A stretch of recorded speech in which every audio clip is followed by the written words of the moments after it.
Hey guys, EBPMAN here, and welcome to our first video on the Master Series for the Samsung Galaxy Fold 3. In today's video, I'm going to share with you 20 tips that are going to extend the battery life, improve the videos and music you watch and hear, reduce the steps that it takes to do the things that you enjoy the most, and going to bring and increase your productivity to the next level. Let's face it, you have a 7.6-inch screen. Are you getting the most out of it? This is the beginning of our Master Series for the Samsung Galaxy Fold 3. Let's get right to it. Now the first tip is going to be how do you show the percentage on your phone. And you can see here that I have 91%, and by default, in many cases, it's not on. So what you're going to do is you're going to come here, swipe down, and you're going to click on that little cog that you see on the upper right hand corner, the little gear. And then once you come into the settings area, we're going to choose the magnifying glass because that's the easiest way to find things. And I'm going to type in battery. And then as I'm typing battery, you'll notice all these options are coming up. Notice that show battery percentage is under notifications and advanced settings. So we're going to tap that, and then it's going to take us immediately into the area that we want to be in. And what we're going to do is we're going to choose show battery percentage. Let me show you what happens when you turn it off. That's typically how it looks like when you get your phone. And then all you have to do is tap that on, and you'll be able to see your battery percent. Now we're still in the settings area, and we're going to take a look at a couple other areas. So we're going to swipe down and continue swiping until we reach the area that has battery and device care. And we're going to talk about, again, this is about how do you improve or extend the battery of your phone. So what we're going to look at is a couple things. If you ever run into a situation where you find that your phone is running slow, you hit optimize. As soon as you do optimize, it's going to basically take a look at all of your applications, and then it's going to basically clear things out so that you have the most CPU, the most memory. Everything is now optimized 100%. Right? So I'm going to hit done. Now the other thing that you could do is that you could go into this area right here, and then you could also set up some automation. The way I get my phone running always fast is by going into this automation area, and then you'll notice where it says optimize daily, right? And then auto restart. So let's take a look at auto optimize. So with auto optimize, once a day, the actual phone is actually going to clear itself out. And you'll notice that it's going to do this at 3 a.m. And I also have it so that it's going to free up the memory by closing the apps.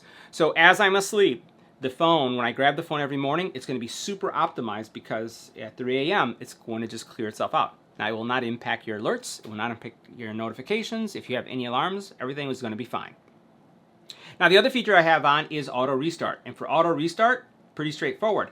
Your phone is a computer. It's doing a lot of things, and you all do a lot of things like I do. So you can actually have your phone reboot itself once a week. And you'll notice that I have mine set up at Sunday, or in this case, Saturday actually, at 3 a.m.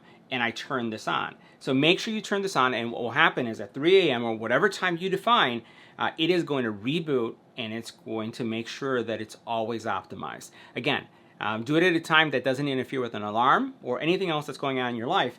And I'm telling you, this is what I do, and my phone is always snappy. Now the last power saving that I'm going to share with you, and we're still in this area here for automation, is adaptive power savings. Right? So what this is going to do is based on what I do. Like I want this phone to run fast. But when I'm not using it, I don't need it to run fast. Imagine your car if you had the pedal on the gas all the time, even when it was idle. You'd use up all your gas. But what I want to do is when I use it, I want it to be snappy. So what I do is I turn on this adaptive power saving. So what it does is when the phone is idle and it's not using anything that I need, it kind of slows itself down, and then it extends my battery. Make sure that you have adaptive power saving on. Now another area that I want you to go into is going to be your battery area. Again, we're still in the device care area. We haven't left. We're going to go battery, and then in the battery area, we're going to swipe up, and then what we're going to do is we're going to go into this area on the bottom which says more battery settings, and there is a whole host of things that you'll want to enable if you don't have these on now. First of all, enhanced processing. I told you I want things fast. I turned that on, which is kind of counterintuitive, right? Because you want to save power. I want fast when I need it, and I also want it to go slow when I don't. So what I do is in this area, I basically turn this on. You notice that we have our show percentage area also that you can do from here. And then what I do also is I like knowing, because sometimes when I plug things in, especially if you have a USB cable that goes bad, I like seeing my charging information. I want to know if I'm fast or super fast charging, so I make sure that that's on so I can see my charging rate. The other thing that I do is I enable fast charging and also fast wireless charging to make sure that you're charging at the fastest possible rate. Now there's a new feature. Check this feature here in the very bottom. protect your battery. What you could do is, especially if you hold onto your phone for a very long time, you can actually have it where it doesn't top off your battery every single time. You notice this is a new feature that says to extend the lifespan of your battery, limit the maximum charge to 85%. So you can turn that on and it won't top it off all the time, and according to Samsung, it will extend the battery life. Now, one other thing that you should turn on is your dark mode. And your dark mode is going to be in your pull down area, your widget area as you pull down. And what you'll find here is the fact that there is a dark mode area that you'll find all the way over here in the corner. It all depends on how you have your phone configured and if you've made any changes. But you notice right here that it says dark mode. Well, if I turn that off, notice how now this is white. Well, in order to generate the white, you have to turn on the pixels. You have to use power. So the theory is that if you have them off, which is black, you don't need the power, right? And your battery's going to last longer. I have all my phones set up to dark mode. Now, this next setting is going to change the way your power button on the side where your fingerprint sensor actually interacts. And all you're going to do is you're going to pull down your shade and you're going to tap on this power button that you see here. And you notice I have 4 settings here. I have power off, restart, emergency mode, and I have a lockdown mode, which you will not have. So I'm going to show you how you get that. And we're going to talk about what it is after this. Side key settings, you're going to go in here, and then basically what you're going to do is you're going to work with what happens if you were to single press or press and hold, in this case double press, and then also the press and hold. So what we're going to do is I'm going to change the double press to be one that launches the camera, because that's what I prefer. And then instead of waking Bixby, which you may have, what you're going to do is change it to power off, so that when you push the button, it just turns off your phone. Now, the next option I'm going to share with you is lockdown. And lockdown is kind of like DEFCON 1 type scenario things. And you can think about whichever scenario would cause that in your life. So what we're going to do is we're going to go back into the settings area. We're going to type in the word lockdown, as you see I've done here. And we're going to go into it. I'm going to go ahead and put in my PIN.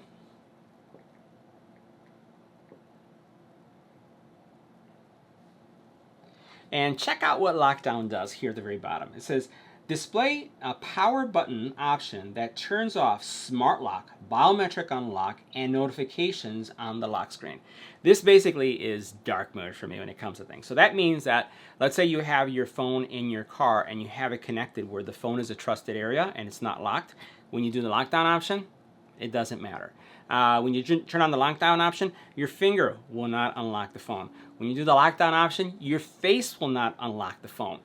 Really, this is about super secure, right? You need the PIN. The PIN is the only way that you can unlock it. So if you're asleep and someone puts the phone to your face, not going to happen. If you're asleep and someone puts your finger on the phone, nothing's going to happen.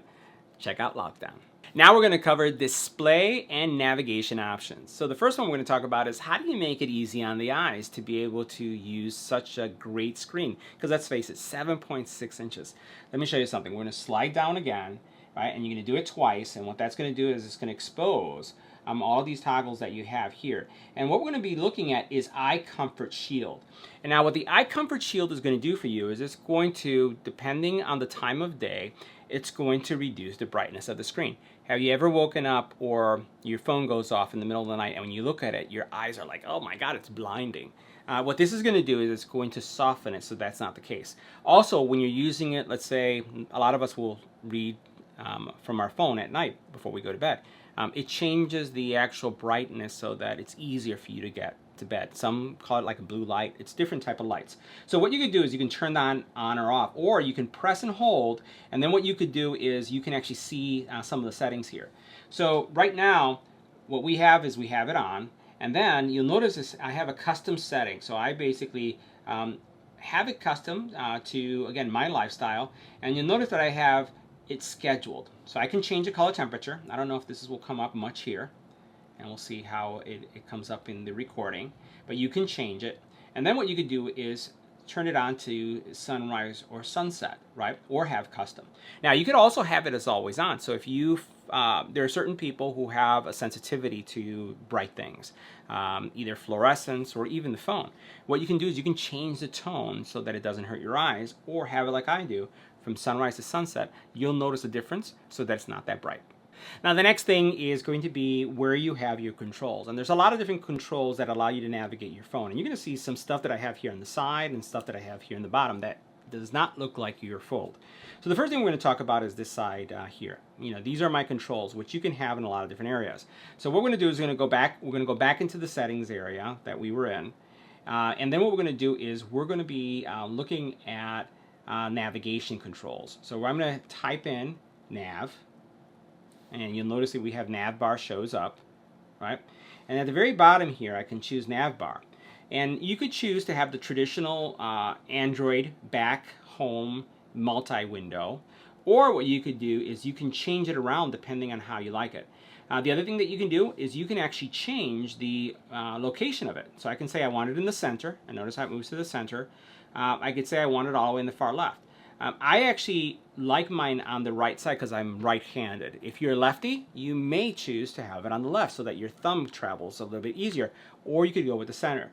If you want to also, one of the things that you could also change is for it to work as gestures. And you notice here we have the gesture option. It's really up to you based on your choice. Now the next thing I want to share with you is the Edge panel, which allows you to have a dock. This looks very Windows-like. So you know how in Windows you basically have that little start button that you can click on and then it opens up a menu that shows all your applications? Well, what you could do here is you can tap here on the side, right? And then all of a sudden these are all your apps. It looks, it's operating very similar to Windows. And then what you also notice is that I have these apps that are showing up here. These apps that are here are the ones that I use a lot, right? And they're just there. And in order to do this, let me show you how this enhanced side panel works. I'm going to untap that little pin, and you'll notice here that I have this little tab that opens, and then this is basically showing my side panel. So I have a lot of different things going on here, and we're going to talk about these in a minute. So the first thing I'll do is I'll tap here, and you'll notice that I have a pin option. As soon as you do pin, you get that little sidebar. And the cool thing about having that sidebar is that you have a lot of flexibility when it comes to launching your apps. You don't have to go anywhere to find things, even though you could organize things on your screen, but you're able to keep your screen pretty clean. So for example, I use Chrome a lot, so I'm going to open up Chrome.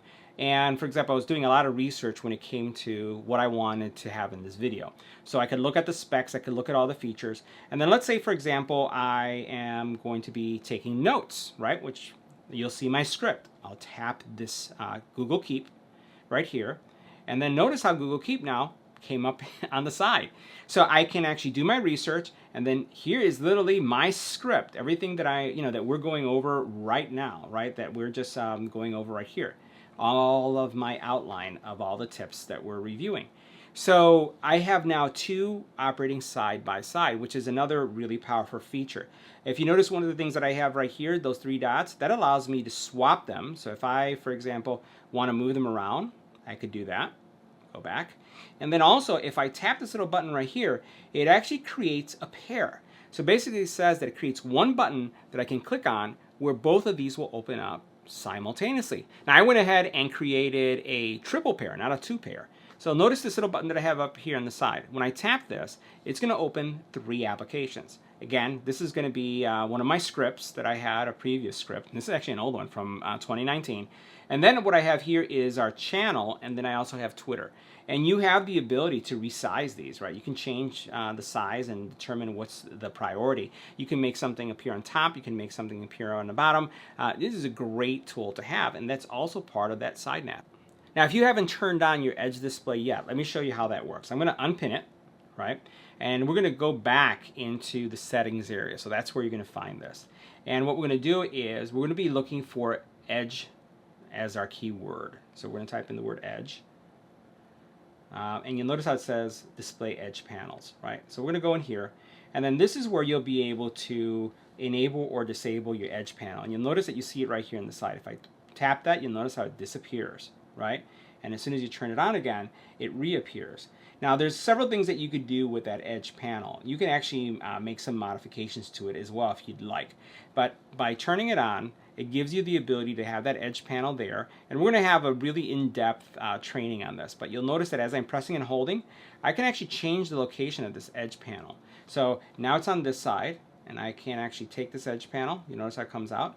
And I can also bring it down. So let's swipe back again, press and hold, and then we can drag it down. Again, I prefer mine on this side, exactly where I left it. You could also change the color of that tab if you'd like. Now the next thing we're going to talk about is how can you have a better video and audio experience. So we're going to be back in the settings area, and then what we're going to type in is sound, right? And you notice how we have sound quality and effects, right? So I'm going to go ahead and go into this area. And then there's a couple things that we're going to do that we're going to turn on, right? So we're going to go into the sound quality and effects. And here what we're going to do is we're going to turn on Dolby Atmos. It has great speakers. If you're listening to movies, if you're listening to music, what you can do is you can enable that. If you would like to be able to have it for gaming, you can turn that on as well. And then what you could also do is you have an equalizer. A lot of people don't know that the Samsung devices have equalizers, and you could basically customize it to the type of genre that you listen to. The other thing that is a super tip, and we're going to be covering this in another video, is adaptive sound. So if you're wearing headphones, what you could do is you can actually modify how the sounds that are being issued from the phone to your headsets are actually better for you based on your age. So you'll notice that under 30 years old is a configuration, 30 to 60, 60 or older, and then what you could do is test your hearing to make sure that you have the best audio experience. Now this next tip has to do with enhancing video, so video playback, right? Netflix, YouTube, you name it. So what we're going to do here is we're going to type in the word video in the search panel, and then you'll notice it says video brightness. When you go into video brightness, what you could do is tap in this area and say, when you're playing videos, how would you like it to work? Normal, or would you like it a bit more punchy? I prefer to have a little bit more punchy so it stands out. And then what you could do is you can determine which one are the apps that are going to be affected by that setting. Now throughout this video you've noticed that I can swipe up or I can swipe down, and depending on what I'm swiping, the experience is a little bit differently. I want to show you something that I did. What you're going to do is you're going to take your finger, press and hold, and once you press and hold it, you're going to go into settings, and then you're going to look at this feature that's all the way over here in the bottom, where it says swipe down for notification panel. I'm going to turn that off, right? And then we're going to go back to the main page. Notice what happens when I swipe down. I get the same function, like my apps show up. So what you do is you press and hold, you go into settings, you come all the way here to the very bottom, you just do a swipe down, and then now what will happen is when we get out of this, you basically now have your notifications showing up on the top, and then you have your apps on the bottom. It makes it more useful because why would you want to have one gesture that does the same thing in each side?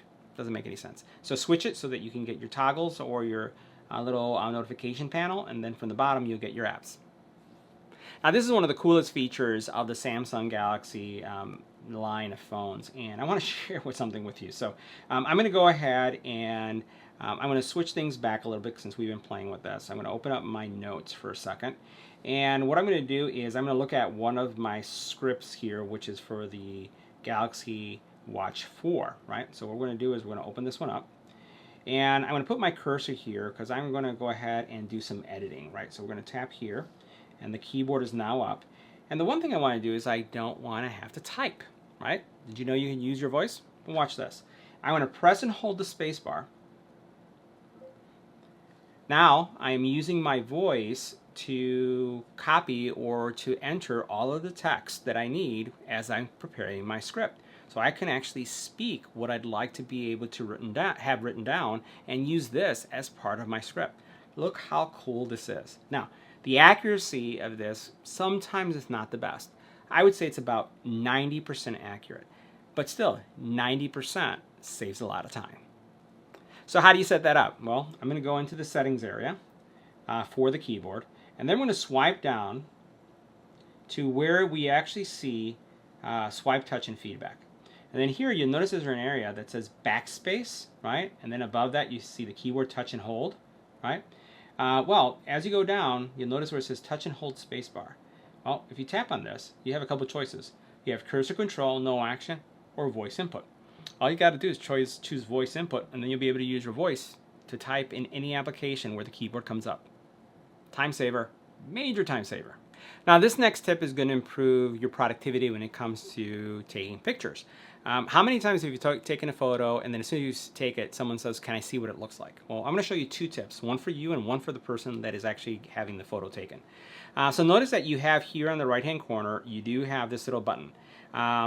You go from standard camera mode, and if you tap this right here, you basically have you can see your shots. You can see what you took immediately.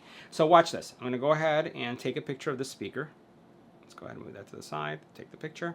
And then as soon as you take the picture, you have the ability to see what it looks like, right? And you can determine if that's what you would like or take another picture. Now imagine taking a series of photos this way and then being able to see each one, not having to toggle back and forth, because typically what you would do is you tap here and then you look at it and you determine how it looks. Now many times also, the person who's taking the picture wants to know what they look like. Check this out. I'm going to turn on this button right here, and now this page, or the actual cover screen, is actually a preview window. I'm going to flip this over. Check how cool this is. Look at what's happening right there. Right? So on the other side, you actually also now have what I'm seeing. So that person who's looking at the photo can actually see themselves. So you could get a better view, and they can get a better view depending on which feature you turn on. So guys, that wraps up our first video on mastering the Samsung Galaxy Fold 3. That was our first master series. We have more videos coming. Let me know what you thought about this video in the comment area below. See you in the next one.